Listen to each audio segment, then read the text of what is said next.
Coming up on OU Nightly, our severe weather chances increase today and into the weekend. I've got when and where you can see that coming up. A student holiday bill fails in the undergraduate Senate, but there is still hope for getting the Friday before OU Texas off.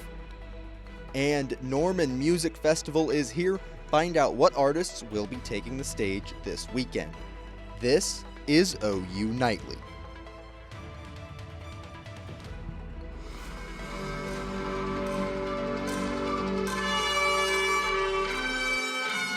We begin tonight with growing uncertainty about the 2026 OU Texas weekend. Thanks for watching OU Nightly. I'm Kevin Daniel. And I'm Kariana Gamboa. The Red River Act, which would have made October 9th the Friday of OU Texas weekend a student holiday, that failed in undergraduate Congress. Now, the bill was originally introduced in the Congress aimed to keep the student holiday tied to the Friday of OU Texas weekend. When voted on, it failed due to members expressing concerns about not including Election Day as a possibility. OU Nightly spoke with the Student Government Association executive branch members who are working to make a compromise for both sides. The goal of it is not to take away Red River, and we've actually reached a compromise within the three branches of CAC, executive branch and the legislative branch, where we're going to be recommending 2 student holidays, hopefully, if that bill passes tonight, at the Graduate Student Senate.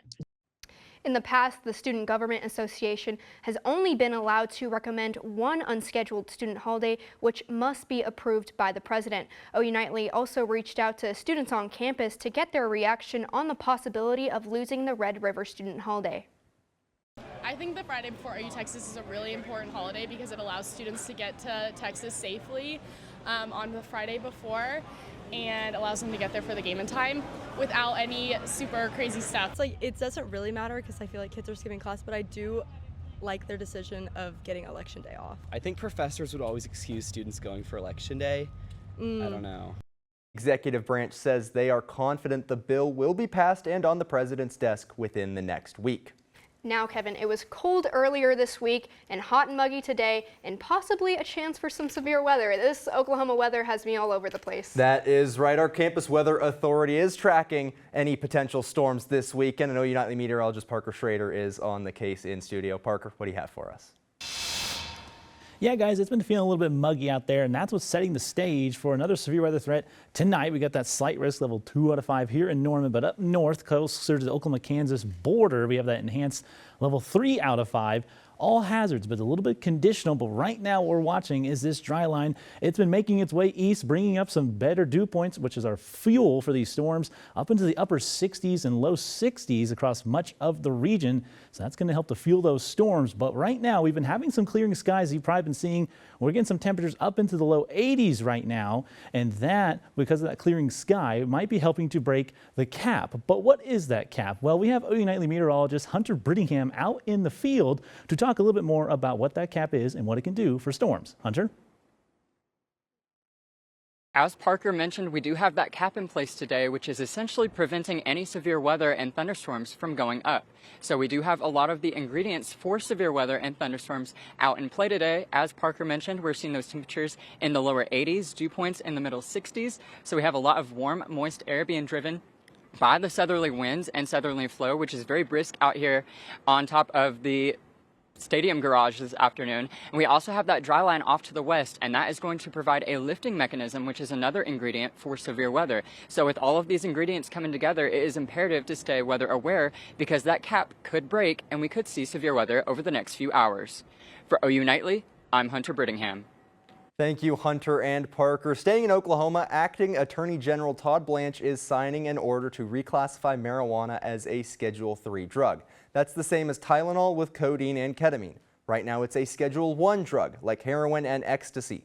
The Oklahoma Bureau of Narcotics released a statement saying legitimate marijuana businesses will be able to take advantage of tax breaks and banking opportunities afforded to other industries. It also removes barriers to clinical studies by research institutions to both the potential health benefits and risks linked to cannabis. A new order from President Trump could test the potential for a ceasefire in Iran. Jack Hancock has that and the rest of today's national and international headlines from the News Center. President Donald Trump says the U.S. Navy will attack boats in the Strait of Hormuz placing mines. In a Truth Social post today, he says he ordered the Navy to, quote, shoot and kill any boat putting mines in the water. The president also says U.S. minesweepers are working to clear the mines, doubling down on threats from last month. These threats come after the president said he would like to extend a ceasefire with Iran. Navy Secretary John Phelan is stepping down from his post effective immediately. The Pentagon announced the departure of the Navy's top civilian official in a social media post yesterday. Officials say Undersecretary Hung Cao will serve as acting Secretary of the Navy. It is unclear what led to the Secretary's departure. The Department of Justice is launching an internal review into the release of the Epstein files. The Inspector General's office says they will review how the DOJ found and released the files. The investigation will also look into how the DOJ addressed problems that arose as the files were released.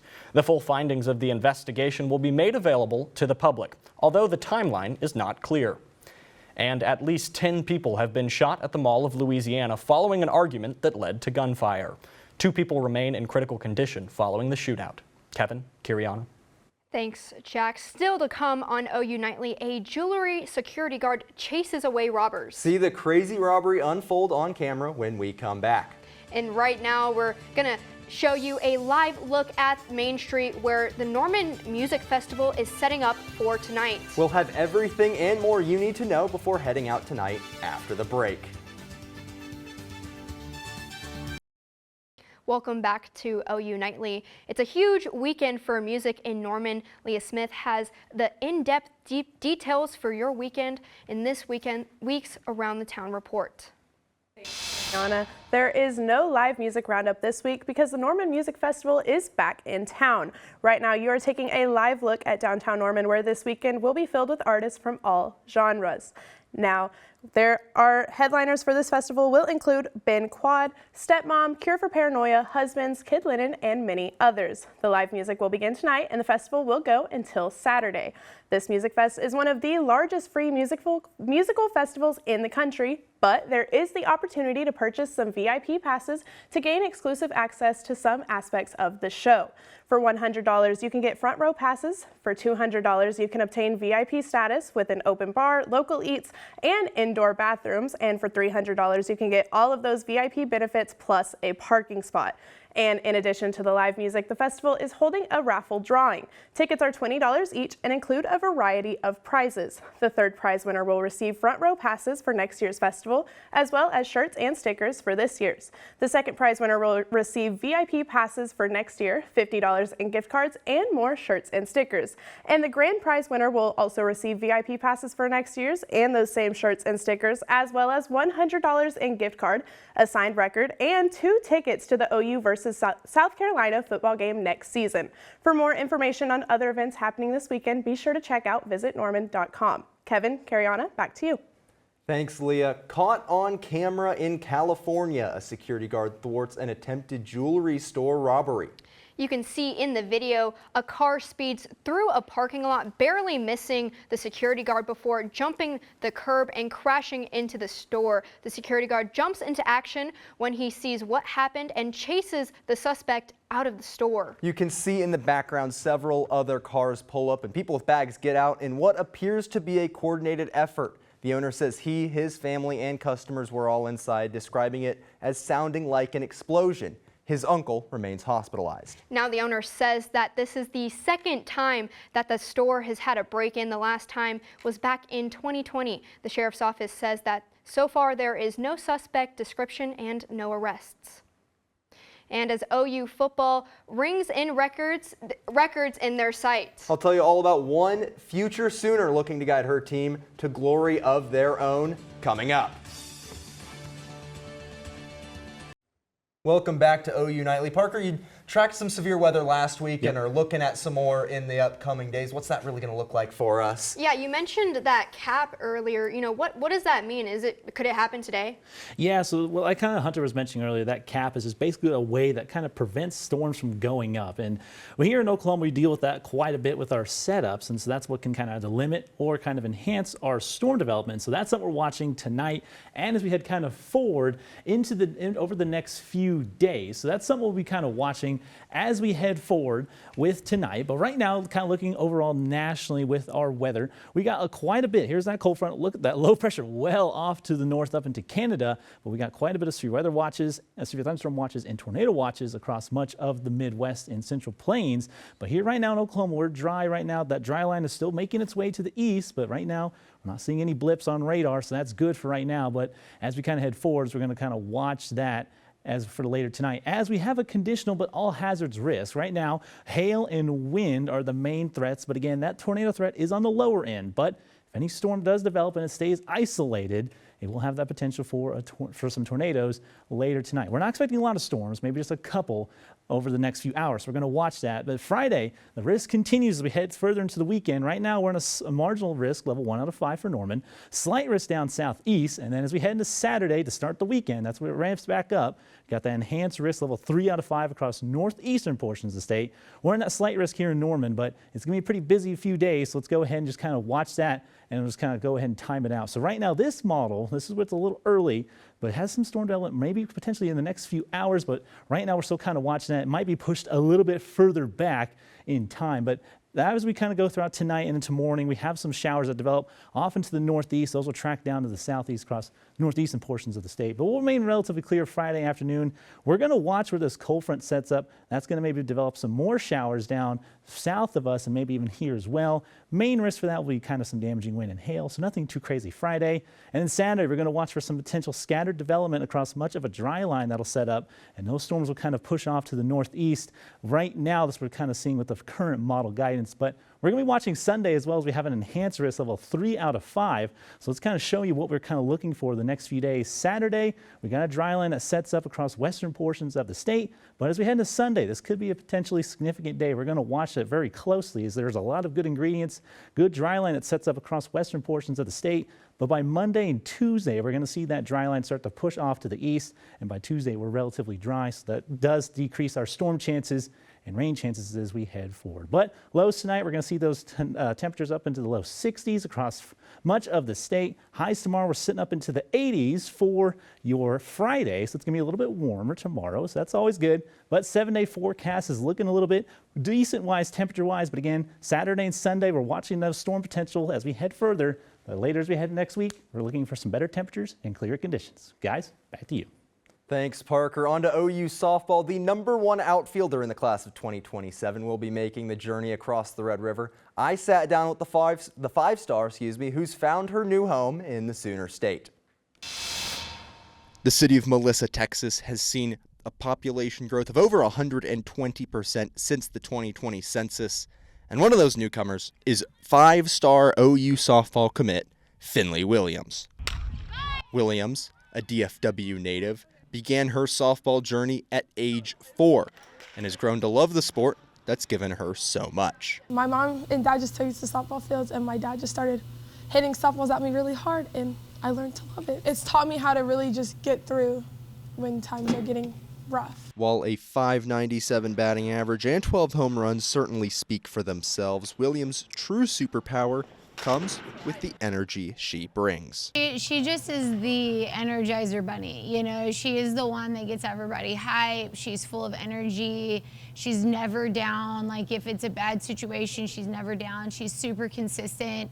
You know, she's lead off, and I always know that she's going to make a difference. But to Finley, the question of whether or not to go to OU was, well, a softball, as she knew her energy and personality would fit right in. It's like one big family. It's not like a bunch of little cliques or whatever. Like, they're all one big family, and you can see that. Like, they don't just put that on for like recruits to go there and be like, y'all need to act like this. Like, they naturally just act like that. They all have fun, and they're all so competitive. As On3's #2 player in the class of 2027, Melissa's dancing queen looks to guide the Cardinals to their 3rd straight state championship. From Melissa High School, Kevin Daniel, OU Nightly. Now, Finley and the Lady Cardinals will start their road to a three-peat and play their first playoff game tonight at 6 p.m. against the Tigers of Texarkana's Texas High School. And sticking in sports, the NFL draft starts tonight. Find out which Sooner is projected to get his name called first. And one name that Thunder fans were certainly missing late in Game 2 of the playoffs last night has a diagnosis for his injury. Find out how long Jalen Williams could be out for next in sports. Hello, my name is Darby McCormick, and it's time for sports. The Thunder now have a 2-0 lead in round 1 of the playoffs against the Phoenix Suns. OU Nightly reporter Cam Williams shares why it was no fun for Phoenix in the Paycom Center. OKC sustained a late 20-4 Phoenix run in Game 2, but it wasn't enough as the Thunder took care of business 120-107. SGA led the way with 37, and the defending champs came through when it mattered most. You know, a large difference in the game was Phoenix. I thought they had a sharpness tonight that was impressive. I thought, like I said, after Game 1, you have to pace with the series because each team has the same opportunity to improve, and I thought they improved night to night and put us in some tougher spots. So things we can learn from, but generally, you know, it was a good win. You know, we built a strong lead and we're able to hold it. They play hard, they play together, they play the right way. So, like, even if the shots aren't falling for them, they're going to stay in the game. They rebound, like, they get themselves chances, extra possessions. They turn you over, they're handsy. So, like, they do the right things out there. I think we just stuck with the game and, like, just try to do the right things on the other end of the floor, and it was working for us. The Thunder are plus 43 in points off turnovers in the first 2 games of this series, but bigger concerns still remain as J-Dub, who had 19 points in 23 minutes, sustained an aggravated hamstring injury and will be evaluated in the coming days. Reporting from Paycom Center, Cam Williams, OU Nightly. Thanks, Cam. And like he reported last night, Jalen Williams did leave the game in the 3rd quarter, and the OKC Thunder announced today that Williams has a grade 1 hamstring strain and will be reevaluated on a weekly basis. NBA injury insider Dr. Evan Jeffries estimates a recovery time of 1 to 2 weeks. And from one set of pros to a former Sooner who's hoping to become one, the NFL draft begins tonight at 7 p.m. And according to ESPN Field Yates' mock draft, the highest hopeful in that list who's donned the crimson and cream is former edge R. Mason Thomas, projected at pick number 25, going to the Chicago Bears. And while at OU's Pro Day, he shared how memorable this experience has been. It's been exciting. Like, there's so much joy and uncertainty, but like it's for the first time and I can't replicate it again. So it's just, yeah, it's so surreal. It's like, don't even feel real sometimes. While R. Mason will wait for his name to be called, OU men's basketball has certainly drafted a pick of their own from the transfer portal in former Texas A&M guard Pop Isaacs. Isaacs averaged 9.8 points, 2.5 rebounds, and 2.6 assists this past season. Another transfer portal pickup, though, is Maryland forward Issy Menme Ozzy Mamadou, who will be joining OU women's basketball next season. And who's joining her? The team's first ever general manager, Jared Boyd. Kevin, Cariana. Thank you, Darby. Coming up, see what new tradition is kicking off in the NFL draft. This lifetime honor will be given out to one special person. We'll catch up you all after the break.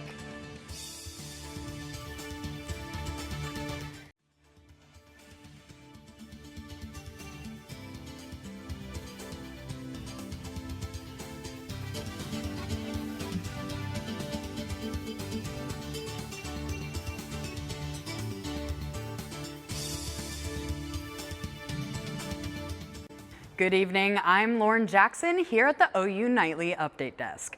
Police officials are warning all Oklahoma residents about an online parking ticket scam. The Altus police were made aware of the scam this morning. Officials are saying try to avoid links and QR codes that don't seem trustworthy. Kevin, Cariana, back to you guys in the studio.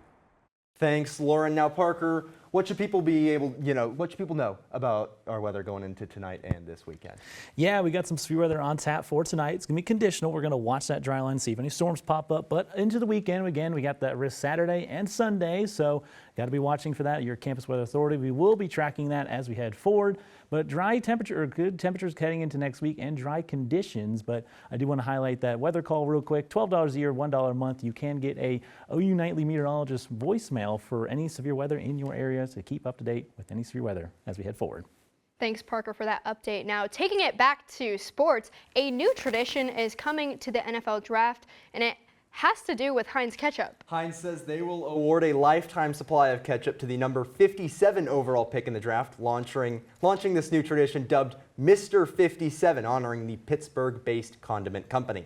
That lucky player will also get a custom Mr. 57 jacket and the chance to be a partner in future promotions. Now, Kevin, it's predicted that the Chicago Bears might have that pick? Yes, so that is the Chicago Bears' second-round draft pick for now, unless they trade that. Fox Sports currently predicts Anthony Hill to be drafting that pick, and ESPN says trade and Stukes will be that. But you mentioned the Bears. Right. They could be drafting R. Mason Thomas. Right, exactly. And he'd be making history of his own. He would be the first OU defensive player in the last 6 years to be drafted in the first round. Awesome. Thank you so much. And thank you for watching OU Nightly. Good night.